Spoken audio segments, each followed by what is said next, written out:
Welcome to Khadija Talimwali YouTube channel. शुरुआत करते हैं एक बहुत ही ज़बरदस्त आदादो शुमार से। सोचिए, इंडोनेशिया में मौजूद 55.2 मिलियन माइक्रो, स्मॉल और मीडियम एंटरप्राइजेज में से 60% ख़वातीन चलाती हैं। ये कोई मामूली नंबर नहीं है, बल्कि इस बात का सबूत है कि ख़वातीन किसी भी मुल्क की माइशत को चलाने में कितना अहम किरदार अदा कर रही हैं। इस मालूमाती सफ़र में हम उन मुनफरिद रास्तों को एक्सप्लोर करेंगे जो तरक्की पजीर एशियन ममालिक में ख़वातीन ने अपने कामयाब कारोबार बनाने के लिए चुने हैं। इस तज्ज़िये की बुनियाद हम फ़िलीपींस के इलाका बुकिडनन और इंडोनेशिया के शहर बंडुंग से आने वाली तहकीक पर रखेंगे, ताकि हक़ाइक़ और डेटा के ज़रिए इनकी कामयाबी को ठीक से समझा जा सके।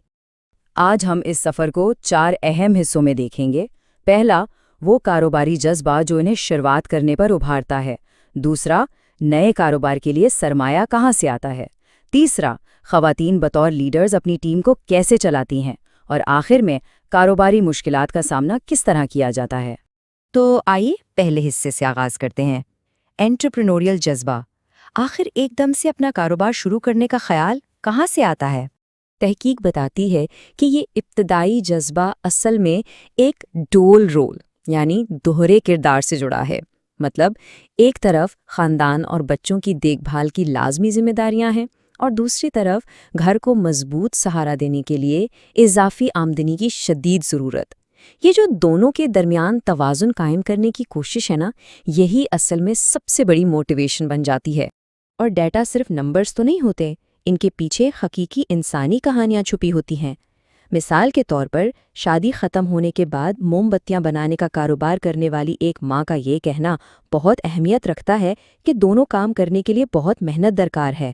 वो पहले मुलाजिम थी, लेकिन उनकी ज़रूरत ने उन्हें अपना और अपने बच्चे का गुजर बसर करने के लिए कारोबार शुरू करने पर मजबूर किया। ये ज़मीन से जुड़ी हकीकत है।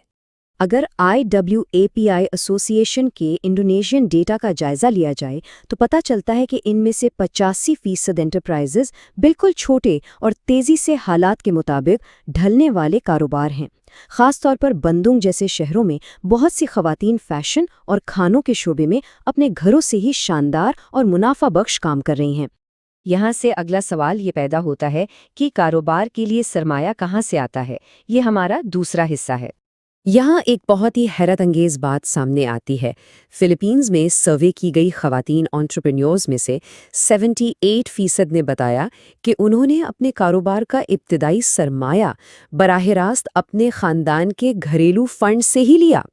यानी बैंक्स या बाहरी लोन्स के चक्कर में पड़ने के बजाय उनका अपना घर और ख़ानदान ही उनकी इब्तिदाई पीठ और सबसे बड़ा फाइनेंशियल सहारा बना।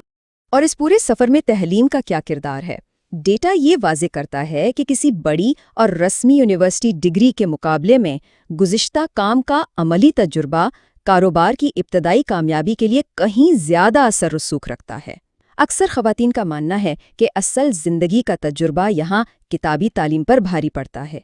बस लिखना, पढ़ना, हिसाब करना और स्ट्रैटेजी बनाना आना चाहिए। अब आते हैं तीसरे हिस्से की तरफ, ख़वातीन एज लीडर्स। जब एक बार कारोबार ठीक से चल पड़ता है तो उनका क़यादती अंदाज कैसा होता है। इन क़यादती तर्ज का बिल्कुल गैर जानिबदाराना जायज़ा लेने के लिए रिसर्चर्स ने एक बेहतरीन एकेडमिक फ्रेमवर्क इस्तेमाल किया जिसे लैसी कहते हैं। इसे ओहायो यूनिवर्सिटी ने बनाया था ताकि काम की जगह पर लीडर के रवैये, उसकी सतह और मुताबिकत यानी अडेप्टेबिलिटी को ठीक-ठीक मापा जा सके। इस तज्ज़िये में बुनियादी तौर पर 2 तर्ज़े क़यादत का मुवाजना किया गया है। एक ऑटोक्रेटिक यानी खुद मुख्तार और प्योरली काम पर फोकस करने वाली लीडरशिप, और दूसरा डेमोक्रेटिक यानी जमहूरी और ताल्लुकात पर मरकूज़ लीडरशिप। तो देखते हैं ये ख़वातीन आखिर इन दोनों में से कहाँ फिट आती हैं। अगर हम हर्सी और ब्लैंचार्ड मॉडल को देखें तो पार्टिसिपेटिंग और कोचिंग वाले रवैये अपने मुलाजमीन को बहुत ज़्यादा सहारा फराहम करते हैं। ये दोनों अंदाज बिल्कुल वही डेमोक्रेटिक और ताल्लुकात पर मरकूज़ क़यादत की निशानदही करते हैं जिसकी हमने अभी बात की। इसके बरअक्स डेलीगेटिंग और डायरेक्टिंग ऐसे अंदाज हैं जिनमें सपोर्ट थोड़ी कम होती है और इंस्ट्रक्शन ज़्यादा होती हैं। इस पूरे फ्रेमवर्क की मदद से रिसर्चर्स को बिल्कुल दुरुस्त तरीके से प्लॉट करने में मदद मिली कि रोज़मर्रा के मामलात में इन ख़वातीन का तर्ज़ अमल कैसा होता है। اور نتیجہ کیا نکلا؟ ڈیٹا سے پتہ چلتا ہے کہ ان کا قیادتی انداز بہت ہی لچکدار اور ڈیموکریٹک ہے۔ وہ عام طور پر ملازمین کو خاندان کی طرح سمجھتی ہیں اور فل سپورٹ کرتی ہیں، لیکن جیسے ہی کوئی اچانک یا سنگین مسئلہ پیدا ہوتا ہے تو وہ فوری طور پر ایک سخت آٹوکریٹک موڈ میں بھی شفٹ ہو جاتی ہیں۔ یہ اڈیپٹیبلٹی واقعی کمال کی ہے۔ اور یہیں سے ہم اپنے چوتھے اور آخری حصے میں داخل ہوتے ہیں، کاروباری مشکلات کا سامنا۔